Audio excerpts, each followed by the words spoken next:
To, že si vytvárame stereotypy, je naša prirodzená vlastnosť ľudská.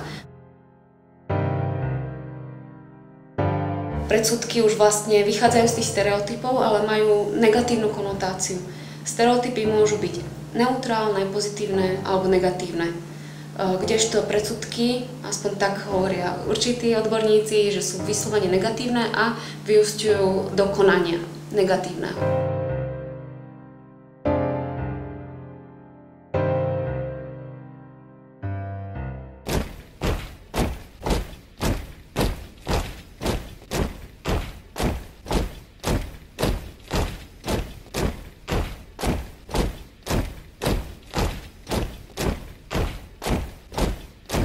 Rasizmus nie je iba o tej teórii nadradenosti jednej rasy na druhou, ale je to v podstate teória, ktorá sa snaží na základe nejakých biologických, antropologických kritérií priraďovať človeku nejaké sociálne vlastnosti.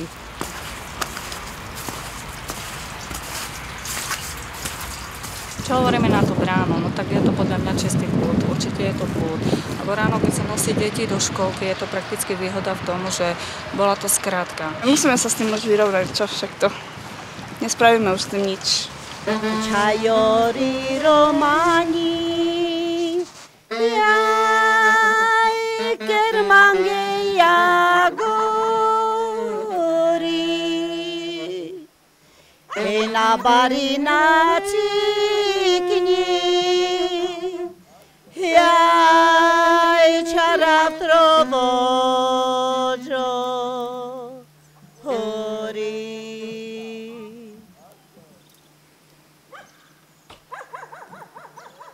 Ako to bolo v minulosti? Oni vždy žili tam? Nie.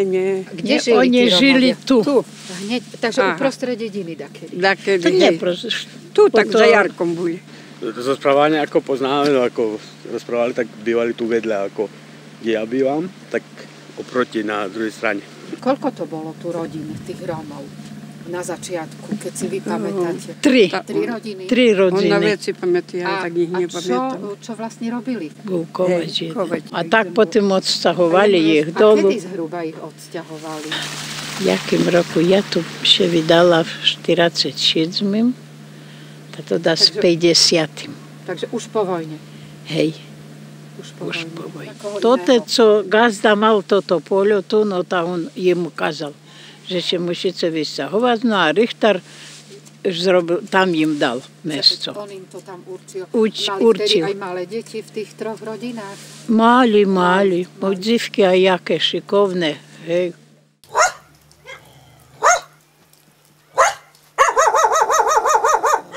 A vy ste spolužiaci teraz? Hej, áno. A kde ste boli v škole? V Lipanoch? Nie, tu hore. Mípoš. Koľko máte do dediny? 2 kilometre? Tak, myslím 2 Ale kilometre. do školy majú ešte ďalej. Tu chodia ešte do Lipian, chodia moje deťka, aj tu chodia ešte do dvoj.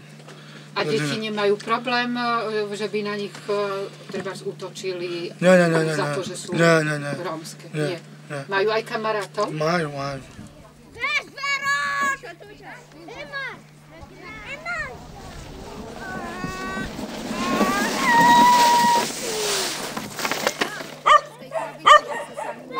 Neruč.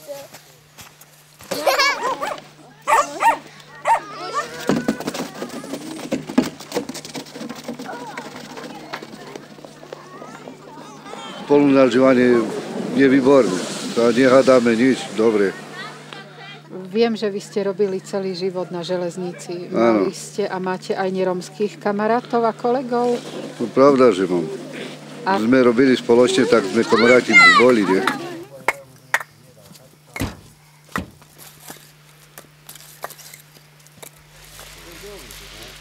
I keď co treba pomôcť, či dreva urúbať, či cožka šutriť. Keď ich zavoláme, prídu.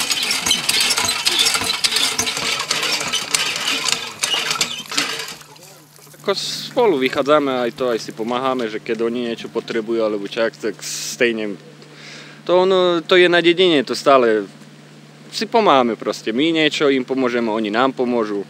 Keď potrebujeme nejak, že pomoc niekde tu na gazdovstve, alebo kde, tak není problém. Už ako tu chodia, že keď čo treba, tým pomáhame. Pri stávaní domov, že u nás volajú. Jak vám hovorím, že žijeme normálne, že kamaráti sú tu vo dedine a tak, no že...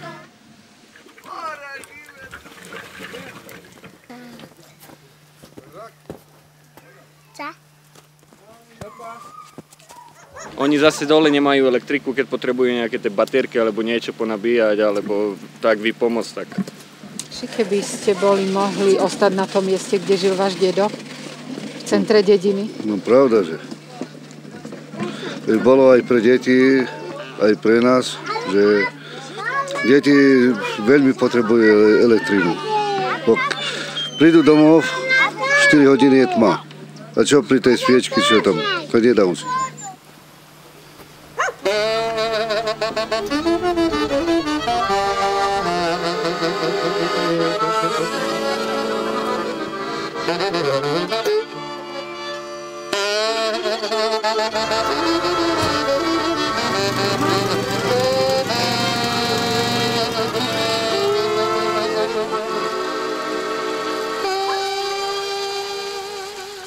Na autobaterie musíme do dediny.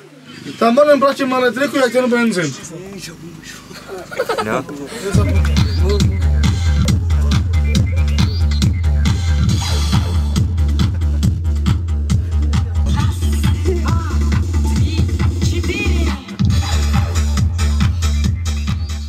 Ja verím v čistý rozum.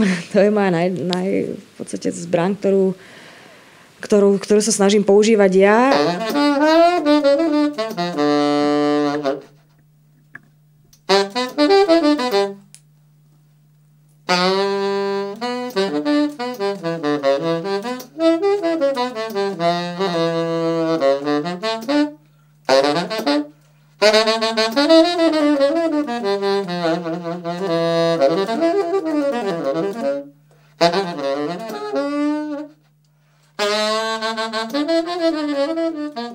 Obyvatelia mesta Dolný Kubín sa vyjadrili tak, že 80% opýtaných občanov bolo za integráciu a 20% občanov,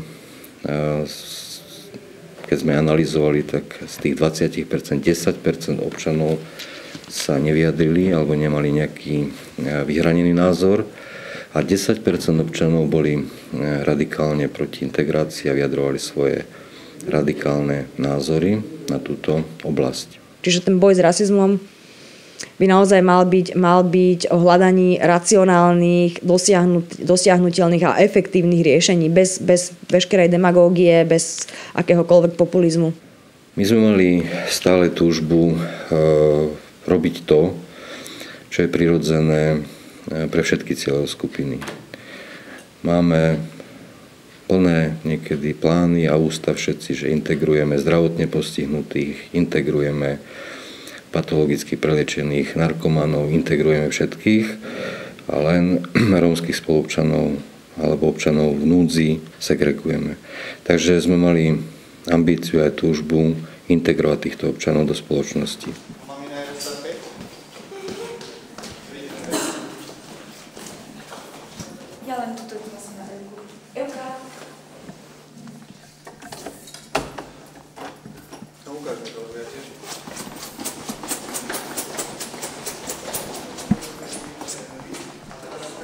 Tí, čo si začali prerábať, tak bol spracovaný projekt. Podľa tohto projektu sme trvali na tom, aby inžinierské siete a základný štandard bol urobený, ostatné si mohli urobiť svoj pomocne. Nič sme nefinancovali takým spôsobom, že sme to robili za nich, akurát sme urobili tzv. Kapitálovú alebo sociálnu pôžičku, ktorú na základe dohody títo občania počas 12 alebo 24 mesiacov vracali podľa výšky ich príjmu alebo podľa spôsobu možnosti splácania.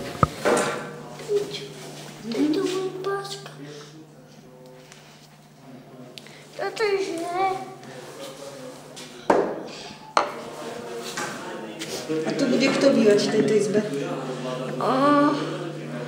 Očo a mama mi tam šeči. osvedčilo sa nám, že na tom, čo si oni vytvárajú s našou pomocou, že vytvárajú si vlastne dlhodobé hodnoty, ktoré si vedia strážiť a uchrániť. Vážia si to potom viacej. Že ozaj, keď niečo sa stane, tak povie to, čo urobí stierko alebo niečo, tak nevraví na mestský úrad, že zle urobil, ale to si prakticky on urobil. Ja mám vždy rád, pokiaľ ľudia povedia pravdu priamo vám s tým, že aj ak dneska nie sú spokojní, pre nás je to len dobre, že sú nespokojní a chcú ísť ďalej. No viete čo, býval tu v tomto nájomnom byte, ktorý si najprv prerobil a vlastne po bývaní v tomto byte sa presťahoval ďalej do nájomného bytu, postúpil do vyššej kategórie. Lebo on keby chcel, tak tu môže bývať akože stále, no len chce ísť vyššie, posunúť sa. No. Je to sídlisko Brezovec, ale na tom, pod tým kopcom. Máme tam 2 nájomné bytovky.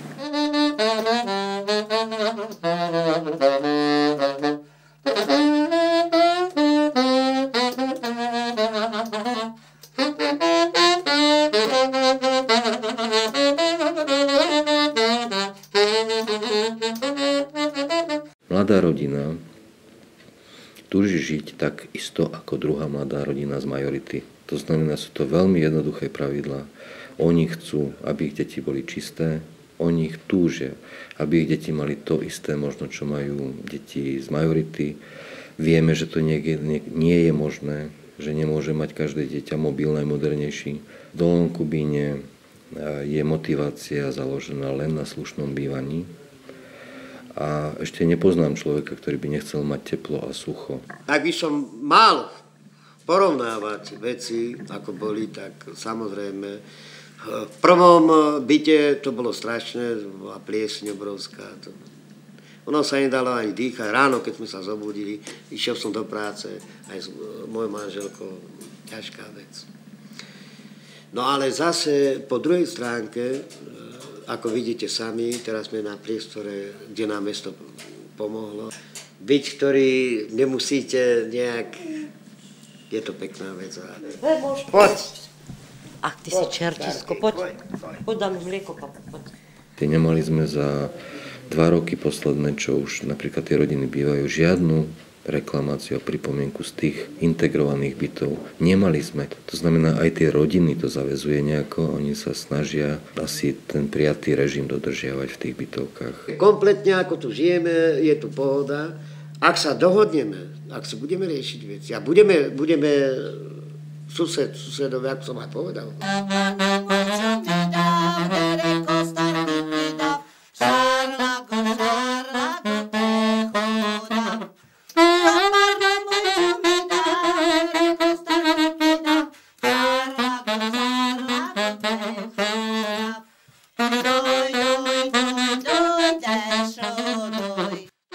Našiel som domov tunák na Orave, v Dolnom Kubíne a aj som sa oženil tu. Čo som šťastný a som hrdý, lebo mne tu zatiaľ nikto neublížil a nepovedal mi niekto cigáň, alebo som plnohodnotný človek ako každý občan. A vážia si mi ľudia. A ja si ich vážim.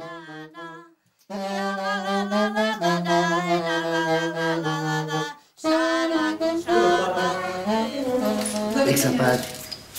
Hlbšie, keď sme pozerali výsledky výskumu a prieskumu, tak nám ukázali, že tých 10% občanov, čo je veľmi teda nebezpečné, ale je to tak, boli mladí ľudia, ktorí sa vyjadrovali radikálne a nemali skúsenosť s touto rómskou menšinou, pretože aj otázky v ankete nezneli len cieľene na rómskú komunitu. Boli tam aj také otázky, ktoré jasne ukázali, že ten, kto mal skúsenosť s rómskymi spoluobčanmi u nás v Dolnom Kubíne, v tejto komunite, to znamená, chodil do škôlky, do školy, pracoval s Rómami, nemal žiaden problém. Dokonca v poznámkach vyjadrovali, že bežne sa zdravia, sú častokrát nielen priatelia, akceptujú sa. Neviete si predstaviť, že by sa to nanieslo nejaký radikálny spôsob. Ja mám skôr pocit, že tu nám chýba argumentačný pendant, že aj v súvislosti s tými diskusiami stávajú sa tie nálady naozaj veľmi homogénne a je len málo ľudí, ktorí by do tohoto zasahovali, ktorí by teda vstúpili do tej diskusie, ktorí by sa snažili oponovať. Jednoducho mám pocit, ako keby tie antiromské vášne pohlcovali čoraz proste väčšiu časť mainstreamu a zároveň tu chýba človek, ako som povedala, nejaká autorita, ktorý by to aspoň morálne odsúdil. Čiže tí ľudia sa ani nemajú ako keby vyberať medzi akými názormi, lebo ich nikto tie opačné ako si nedostáva do povedomia. Málo kto naozaj sa snaží búrať tie mýty, málo kto v podstate nadstavuje tú realitu v číslach, keď sa teda aspoň my čiastočne snažíme teda vysvetľovať mladým ľuďom. O to viac sa v podstate tí ľudia potom stávajú manipulovateľní tou názorovou väčšinou. Lebo tá názorová menšina, ktorá by sa snažila proti týmto názorom argumentovať, je v úplnom úzadí. Alebo nie je taká výrazná.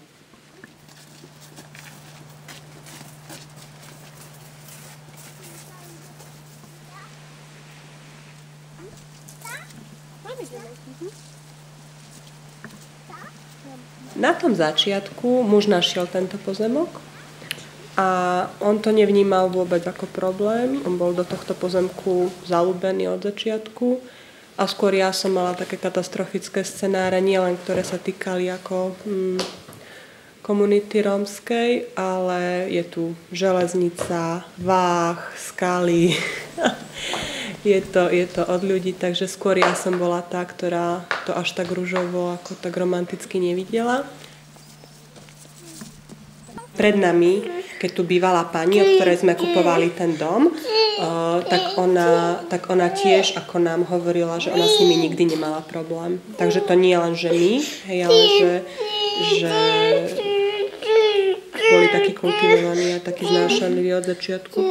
Čo sa týka záhrady, hej, my nemali sme zabezpečené ploty. Sa myhlo také dievčatko, neviem, či to bola Barborka alebo jej sestra. Nemám okuliare, tak nevidím. Celý čas plakala? A prečo? Nevieš? Nebola so mňou. Ja som chodila do malej, ona do veľkej. A plakala, lebo nebola s tebou? A prečo chcela byť s tebou? Ostatné deti sa s ňou nehrali. Nehrali sa s ňou ostatné deti? A prečo? Neviem. Nevieš prečo? Oni hej to nepovedali, že prečo sa nechcú s ňou hrať? Určite? Kvôli tomu, lebo bola cigánka. Kvôli tomu, že bola cigánka, tak sa s ňou nechceli hrať? Áno, iba ja. A ty si sa s ňou prečo chcela hrať? Tak. Lebo ostatné deti sa s ňou nehrali, tak iba ja som sa s ňou hrala. Tebe to bolo ľúto? A vy ste sa aj trošku poznali však? Že si videla, že na tadiaľ to chodí popri plote, že ste sa zdravili, kývali ste si však? Áno. A tebe to nevadí, že je cigánka? Čo? Vôbec. Dobrý, kde ste všetci zmizli? Ahoj. Dobrý. Aj Barborka je doma? Aha. A s kým si sa hrávala v škôlke? S ňou. S Dorotkou? Bolo to fajn? Bolo to pre teba aj ťažké na začiatku, keď si začala chodiť do škôlky? Ako sa tebe s nami býva? Ty si Rómka, ja som nerómka, ako sa ti so mnou býva? Dobre. Dobre? Máme sa radi? A vám sa ako býva s nami? Dobre. Aké to bolo pre vás, keď sme sem prišli? Ja som hovorila, že aké to bolo pre mňa, keď sme sem prišli, ako ste si nás chodili obzerať, že sme boli pre vás noví. Všetko nové, no ale zvykli sme si, lebo my sme tu mali susedov. Lenže nie takých, ale starších. Áno. No tak ešte, keď sa presťahovali tu, tak bolo nejak, tak inak. Ale už potom sme sa spoznali, a už to bolo dobre, sme sa znašali. Sme dali pozor aj na tie veci, čo majú tu všetko. Že aby mu nezmizlo také veci, a potom aj on sa prispôsobil ku nám, že máme vychádzať dobre, tak doteraz je to v poriadku. Vychádzame to dobre. No, čo je na tom súžití dobré? Že si rozumieme a že nie sú nejaké problémy, nič. Pomôcť si so všetkým vychádzať. Také rešpektovanie, no? Ako nerobenie si zlé. Zlé, no. Kozu ste nám zachránili. Presne. Na ceste. Však bránu museli zvesiť z pántom, aby zachránili kozu.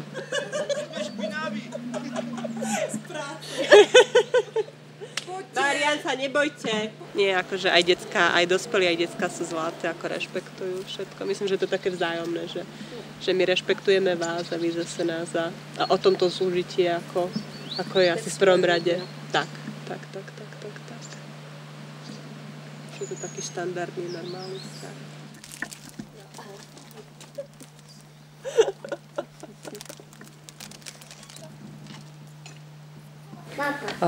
Stalo sa napríklad, že mali úmrtie v rodine, že zomrela vlastne najstaršia obyvateľka komunity, Vajdová mama.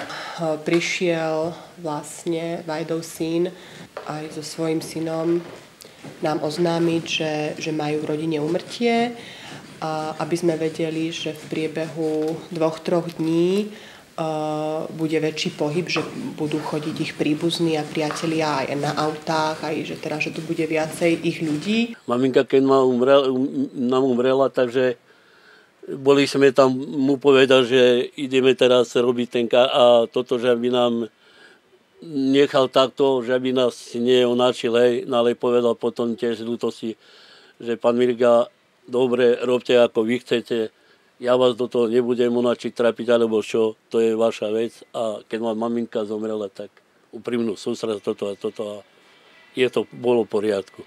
S tým som sa nestretla ani u nerómov, hej? Že by takto vlastne dopredu prišiel oznámiť, aby sme sa my nebáli, že čo sú to za neznámi ľudia, alebo však ich už poznáme.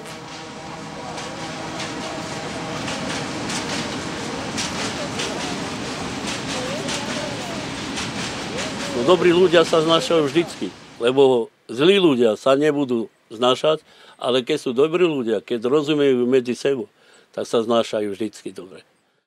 Diskriminácia, znovu veľmi zjednodušene, je to v podstate porušenie zásady rovnosti. To znamená, ak s osobou A jednáme nepriaznivo alebo menej priaznivo, ako by sme jednali s osobou B, ktorá je v rovnakej alebo v porovnateľnej situácii. Tak ona môže mať naozaj veľmi časté podoby a formy. Taká forma, ktorá spôsobuje, že sa určitá skupina osôb na základe teda povedzme rasy, národnosti, etnicity ocitá v oveľa horšej situácii ako osoba, ktorá teda nemá tieto vonkajšie znaky a napriek tomu by objektívne mali mať prístup k rovnakým štandardom.